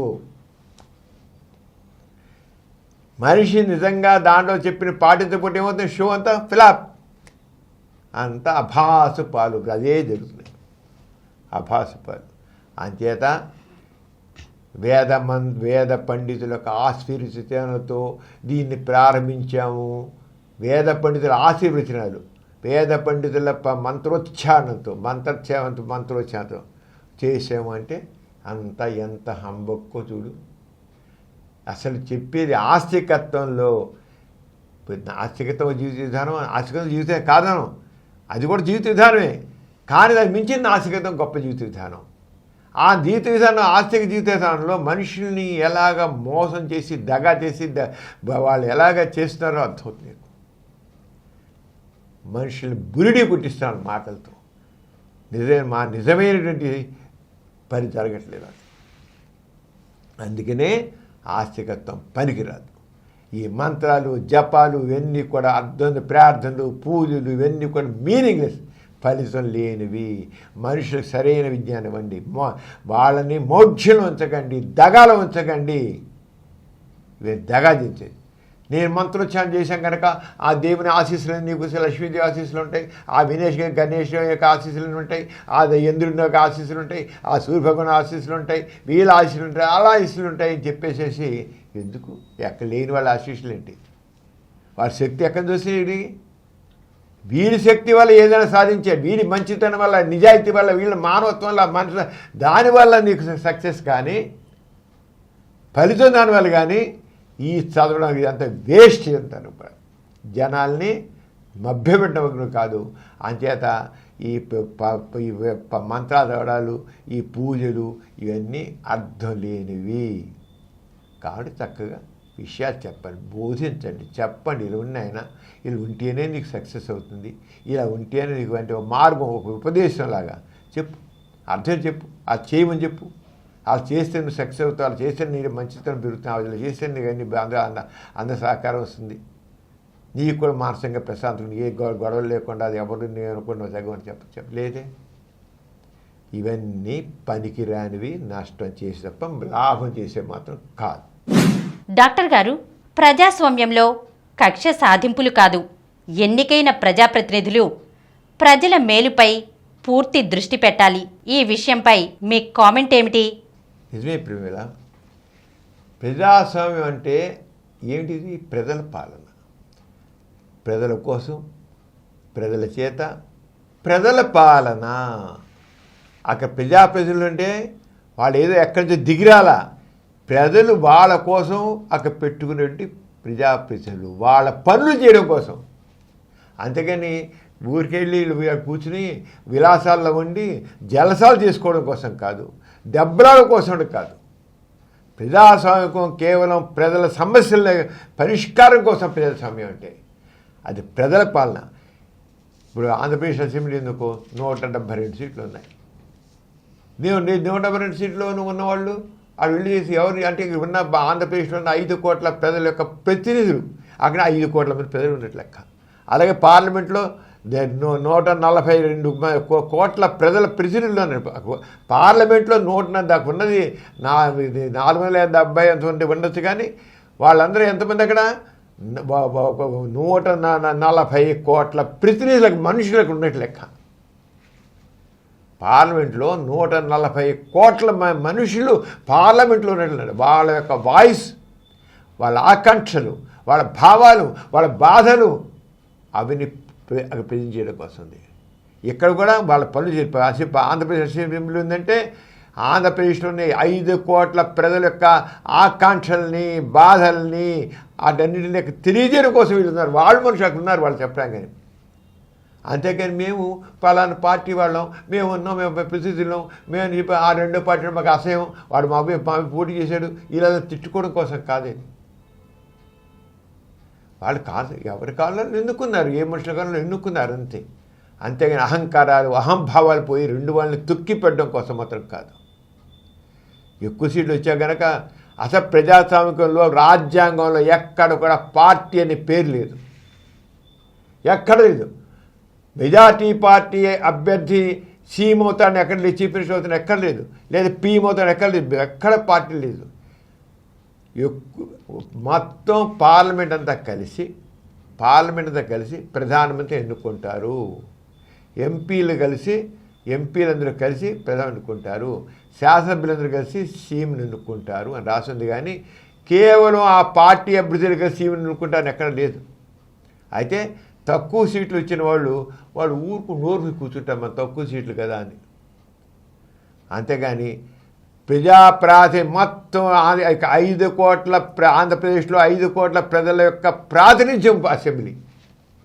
అంతేకాదు ఒక పార్టీ ఇప్పుడు మనకి కూటమి వచ్చింది ఆంధ్రప్రదేశ్లో, ఏదో మామూలుగా ఈ తెలుగుదేశము లేదా జనసేన బీజేపీ కూటమి వాళ్ళకే వాళ్ళ పార్టీల ప్రజలు కాదు వీళ్ళు. ఎందుకు అక్కడ ఉన్నారంటే ప్రజల కోసం, ఇక్కడ ఉన్న 5 కోట్ల ప్రజల యొక్క ప్రాతినిధ్యం ఇస్తున్న మనుషులు. ఇక ఒక్కొక్క అసెంబ్లీలో 3 లక్షలు 4 లక్షలు 5 లక్షలు ఉన్నారంటే 5 లక్షలు ఒక ఎమ్మెల్యే నెగ్గారంటే ఈ 3 లక్షలు 4 లక్షలు 5 లక్షల యొక్క ప్రజల యొక్క మనిషి ఎక్కడ ఉన్నాడు, వాయిస్ ఎక్కడ ఉంది, మనిషి కాదు వాయిస్ ఎక్కడ ఉంది. ఇక్కడ ప్రజల యొక్క వాయిస్ ఒక విజయవాడ ఈస్ట్ గవర్నమెంట్లో విజయవాడ సెంటర్లో విజయవాడలో లేదా ఇంకో ఊరు ఉందంటే అక్కడున్న ఆ నియోజకవర్గంలో ప్రజల అందరి వాయిస్ రావాలి. నా పార్టీ వాళ్ళే నా మనుషులకు చెప్తాను కాదు. కానీ ఏం జరుగుతుంది ఇక్కడ, ఒక మెజార్టీ పార్టీ వాడు తక్కువ సీటు వచ్చేవాడిని వాడిని కక్ష సాధింపుగా చచ్చిన పామును మళ్ళీ కుట్టి అదా అందుకని పంపించింది కక్ష సాధింపులా. ఇందుకోసం ఎందుకుంది? నో, తెలుసుకోండి ప్రజాప్రతినిధులారా, మిమ్మల్ని పంపించింది కేవలం మీ కక్ష సాధింపుల కోసం కాదు. మిమ్మల్ని పంపించింది మీ నియోజకవర్గ ప్రజలు మిమ్మల్ని వాళ్ళ వాయిస్లకు వినిపించి వాళ్ళ మనుషులుగా మిమ్మల్ని మాట్లాడక పంపించారు, కానీ మీ కక్ష సాధింపుల కోసం కాదు. కక్ష సాధింపు పనికిరావు. మీకు ఓటు వేసినా వేయకపోయినా మీ నియోజకవర్గానికి మొత్తానికి వారి యొక్క వాయిస్ని వాళ్ళ బాధల్ని వాటిని వినిపించి వాటి పరిష్కారం కోసం మీరు కూర్చున్నారు అంతే, మీరు కాదట. ప్రజలందరికీ ప్రాతినిధ్యం ప్రజాప్రతినిధులు అంతే. మీరు పార్టీ పేరు అన్నది వీళ్ళు ప్రజాప్రతినిధులు. మీరు ఓటు వేసిన వాళ్ళకి వేయిన వాళ్ళకి కూడా మీరు ప్రతినిధులే. ఒకసారి ఎలక్ట్ అయిపోయిన తర్వాత అసెంబ్లీలో కూర్చున్నా పార్లమెంట్లో కూర్చున్నా ఆ నియోజకవర్గ ప్రజలందరికీ ప్రతినిధులు, ఆ రాష్ట్రానికి సంబంధించిన కానీ ఆ దేశానికి సంబంధించిన అందరికీ ప్రతినిధులు గుర్తించండి. అంతే కక్ష సాధింపులు పనికి రావు. ఇది ప్రజాస్వామ్యం గుర్తించండి, వ్యక్తి స్వామ్యం కాదు, ముఠా స్వామ్యం కాదు. గుర్తుంచుకోండి, డెమోక్రసీ అనే ప్రజల రాజ్యం, పార్టీ స్వామ్యం కాదు, వ్యక్తి స్వామ్యం కానే కాదు, ఈ నియంతృత్వం కానే కాదు. అది మర్చిపోతున్నారు మీరు. అందుకనే కక్ష సాధింపులు ఎలా చేయాలి, చేతులు అధికారం ఉంది కదా అని. అధికారం దేనికోసం ఇచ్చారు? కక్ష సాధింపు కోసం కాదు. ప్రజలు ఇచ్చిన మీకు అధికారం ప్రజల సమస్యలని అక్కడ తెలియజేసి అధికారం ద్వారా మీరు వాళ్ళ సమస్య పరిష్కరించడం కోసం ఉన్నారు, కానీ మీ జలసాల కోసం మీ ఆడంబరాల కోసం దానికోసం కాదు. అది గుర్తించండి. అంచేత ప్రజాస్వామికంలో కక్ష సాధనలు కాదు, ఎన్నికైన ప్రజాప్రతినిధులు ప్రజల మేలుపై దృష్టి పెట్టాలి. ప్రజలకు ఎలా మేలు చేస్తాం, మీకు ఓటు వేసినా అయిపోయినా మీ నియోజకవర్గంలో వాళ్ళందరికీ, రాష్ట్రంలో వాళ్ళందరికీ, దేశంలో వాళ్ళకి ఎలా మేలు అంతేగాని పనికిరాదు. ప్రజాస్వామికంలో ఒక్కసారి ఎలక్ట్ అయిపోయిన తర్వాత వాడు పార్టీ ప్రెసిడెంట్ కాదు, ఆ నియోజకవర్గానికి మొత్తం వాడు ప్రతినిధే. ఆ నియోజకవర్గానికి మొత్తం సంబంధించిన సమస్య అన్నింటినీ ఆగిపోయింది. ఒక అంచేత ఆ నియోజకవర్గం తన రాష్ట్రం తన దేశం ఇన్ని దృష్టిలో పెట్టుకొని చేయాలి. ఏ చూసినా మొత్తం ప్రజలందరూ మేలుకో చూడాలి, కానీ నా ఓటు అయిన వాళ్ళ మీద కక్ష సాధిస్తా అని చెప్పి ఆ చేయడం కోసం కాదు. చేసేవాడు ప్రజాప్రతినిధి కాదంటున్నాడు, కానే కాదు. ఇది ముఠా సమయం కాదు, అది గుర్తించండి. అంచేత ఆ రకంగా ఉంటేనే అప్పుడే నిజమైన ప్రజాస్వామ్యం వస్తుంది. మేమేలా ఇవాళ చాలా విషయాలు తెలుసుకున్నాం. మన ఎథిస్ట్ బులెటిన్లో ఎథిజం గురించి, అలాగే ఈ నాసిక దృష్టితో ఈ ప్రజాప్రతినిధుల వ్యవహారం ఎలా ఉండాలి, లేకపోతే ఇక్కడ ఉన్న వ్యవహార పరిస్థితి ఎలా ఉండాలి, దేశంలో ఎలా ఉండాలి అనే దృష్టితో మన నాసిక దుఃఖంతో సమస్యల పరిష్కారం ఎలా ఉండాలి, పాలన ఎలా ఉండాలి, విద్యాధానం ఎలా ఉండాలి, అంతే మొత్తం జీవితానికి సంబంధించిన ప్రతి రంగంలో కూడా నాసిక దృక్కోణంతో. నాసిక దృక్కోణం అంటే ఏంటి? వాస్తవికత, సంఘ దృష్టి, వ్యక్తిత్వం. ఏదైనా నిజాయితీతో ఉండాలి, సాంఘిక దృష్టితో ఉండాలి, సంఘ దృష్టితో ఉండాలి. సామాజిక న్యాయం కావాలి. సామాజిక న్యాయం అందరికి ఒకటే రకం న్యాయం ఉండాలి. సాంఘిక సమానత్వం కావాలి, సంఘదృష్టి కావాలి, సామాన్యం కావాలి. మూడోది వ్యక్తిత్వం అంటే వ్యక్తి స్వేచ్ఛ, బాధ్యతాయుతమైన స్వేచ్ఛ. తన మనసులోని భావాన్ని స్పష్టంగా చెప్పగలగాలి. ఎవరికి స్లేమెంట్, దాసోహం పనికిరాదు. దేనికి దాసం? మనిషి స్వేచ్ఛగా ఆలోచించాలి, తను చేసే పనికి బాధ్యత వహించి ఉండాలి. అంతేగా నా ఇష్టం చేస్తాను కుదరదు. ఏం చెప్పాం? వాస్తవిక దృక్పథంతో ఉండాలి, సంఘదృష్టి ఉండాలి, సామాజిక ఉండాలి, సాంఘిక సమానతంతో ఉండాలి. ఆరగానే తన యొక్క భావాన్ని స్పష్టంగా వివరించాలి. ఆ వ్యక్తికి భావాలు బాధ్యతాయుతంగా ఉండాలి.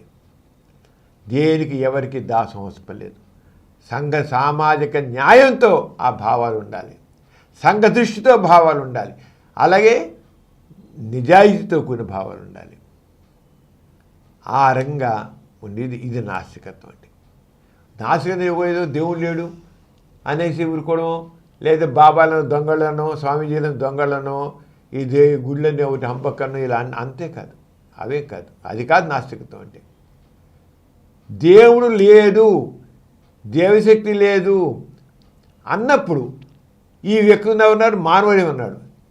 అంతేత సమస్త శాసనకర్త మానవుడు, సమస్త శాసనకర్త మానవుడు అంటాం. ఆ మానవుడు ఈ సమాజాన్ని ఏర్పరచడంలో, సాంఘిక న్యాయంలో, సాంఘిక సమానత్వంలో, ఆర్థిక సమానత్వంలో, వ్యక్తి గౌరవంలో, వ్యక్తి విలువలో, వ్యక్తి స్వేచ్ఛలో ఎలా ఉంటుంది అని చెప్పేది నాస్తికత్వం. దాన్ని సరిగ్గా అవగాహన కలిగించడం కోసం సమరం ఛానల్స్లో మనకి 20 యూట్యూబ్ ఛానల్స్ ఉన్నాయి. 20 యూట్యూబ్ రకరకాల విషయాల మీద మనం తీసుకుంటున్నాం.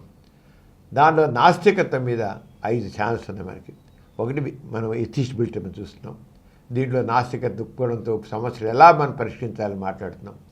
రెండోది పాజిటివిజం ఇంగ్లీష్ ఛానల్ ఉంది, పాజిటివిజం తెలుగు ఛానల్ ఉంది, పాజిటివిజం హిందీ ఛానల్ ఉంది. ఇదే ఎథీ సెంటర్, ఆ ఛానల్. ఎథీ సెంటర్లో మనకు జరిగే చాలా కార్యక్రమాలు జరుగుతాయి, రకరకాల కార్యక్రమాలు జరుగుతాయి ఇక్కడ. ఆ ఎథీ సెంటర్ కార్యక్రమాలు లవి పెడుతున్నాం. అలాగే ఎథీ సెంటర్ సంబంధించిన విషయం దాంట్లో కూడా మన నాస్తికత్వం గురించి అనేక విషయాలు తెలియజేస్తున్నాం. ఇవన్నీ కూడా నవ సమాజాన్ని రాబోయే యుగం నాస్తికత్వాన్ని సందేహం లేదు. మనం ఇందాక పీరిబాయిల గురించి తెలుస్తున్నాం. ఆ రోజు ఎంత మౌఢ్యం ఉంది. తోకతొక్కలలో అనర్థం లేదని చెప్తే ఆయన రాసిన పుస్తకాలను తగిలిట్టారు. ఆయన పుస్తకాలు తగిలితే ఉరిశిష్ట అన్నారు. ఇప్పుడు ఎవడైనా అనగలగా అంటాడా? అనడు. ఎందుకని? ప్రజల్లో చైతన్యం ఏది మంచి చెడు తెలుస్తుంది. అంటే నాస్తికత్వం అభివృద్ధి చెందుతుంది. ఆయన కేవలం తోకచుక్కలు రావడంలో అనర్థం లేదన్నందుకు, అలాగే నాస్తికులు ఆస్తికుల కంటే మంచివాళ్ళు, నిజాయితీ పరులు అన్నందుకు ఆయన మీద ఎంత దుమారం లేపారు. నిజంగా మత సంఘర్షణలు వద్దు, మతాల మధ్య గొడవలు వద్దు, మతం వ్యక్తిగతము అని చెప్పినందుకు కూడా నాన్న గొడవ పెట్టేశారు. ఉద్యోగులు యూనివర్సిటీలో అలాంటి వాళ్ళు ఉద్యోగాలు పక్కన వేశారు. అలాంటి పరిస్థితి లేదే. సమాజం ముందుకు రాబోయే యుగం నాస్తికత్వాన్ని, నాస్తికత్వం యుగం వస్తేనే, నాస్తిక యుగం వస్తేనే సమాజం వస్తుంది, భావ ప్రకటన స్వాతంత్ర్యం వస్తుంది, వ్యక్తి స్వేచ్ఛగా ఉంటాడు, సమానత్వం వస్తుంది, ఆర్థిక సమానత్వం వస్తుంది, సామాజిక సమానత్వం వస్తుంది, వ్యక్తి స్వేచ్ఛ వస్తుంది, అంత హాయిగా ఉంటుంది. దానికి సంబంధించుగానే మనం దీంట్లో నాస్తికత్వం గురించి సరైన విజ్ఞానాన్ని ఇవ్వడం కోసం. నాస్తికత్వం అంటే కేవలం దేవుడు లేదన్నా అనుకునేవాడు చాలామంది ఉన్నారు. నాస్తికత్వం దుర్మార్గం అనుకుంటున్నారు, నాస్తికత్వం నీతి రాదని అనుకుంటారు, నాస్తికత్వం నీతి చచ్చిపోతుంది అనుకుంటారు. ఇలాంటి పనికిరాని ఆస్తికులు పుట్టించిన భావాలు ఇవి. నాస్తికత్వం మీద ఆస్తులు సృష్టించారు ఇలాంటి అబద్ధాలన్నీ కూడా.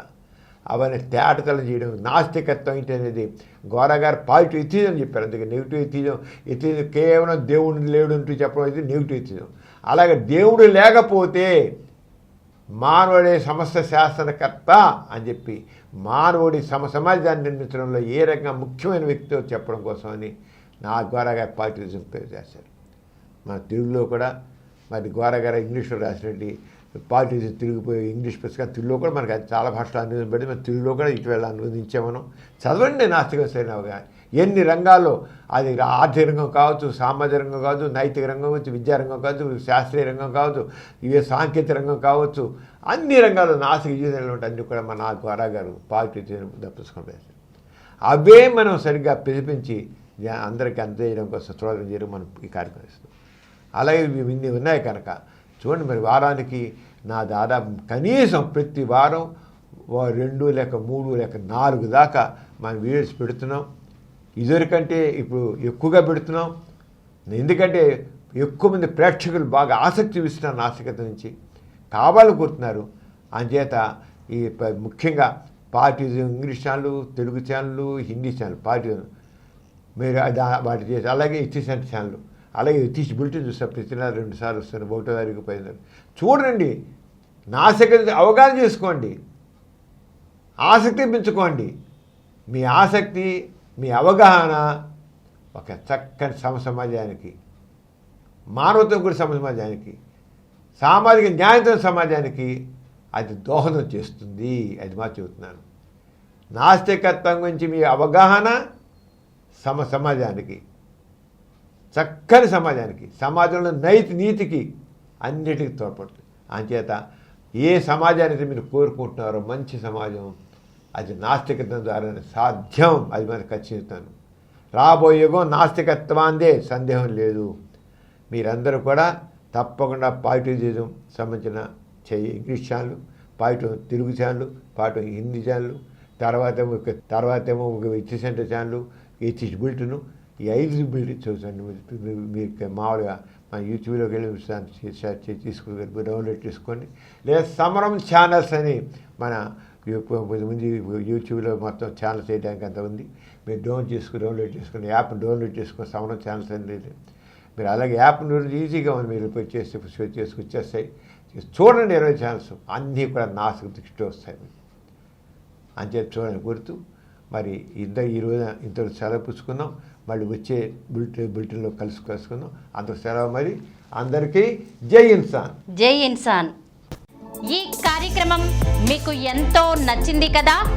ఇటువంటి మరిన్ని వీడియోల కోసం అనతి కాలంలోనే 20 కోట్ల వ్యూస్ సాధించిన డాక్టర్ సమరం మల్టీ ఛానల్ నెట్వర్క్ సమర్పించు ఎథిస్ట్ బులెటిన్ ఛానల్కు సబ్స్క్రైబ్ చేయండి, లైక్ చేయండి, మీ ఫ్రెండ్స్కి షేర్ చేయండి. అలాగే ప్రక్కనున్న గంట సింబల్ని ప్రెస్ చేయడం మర్చిపోకండి.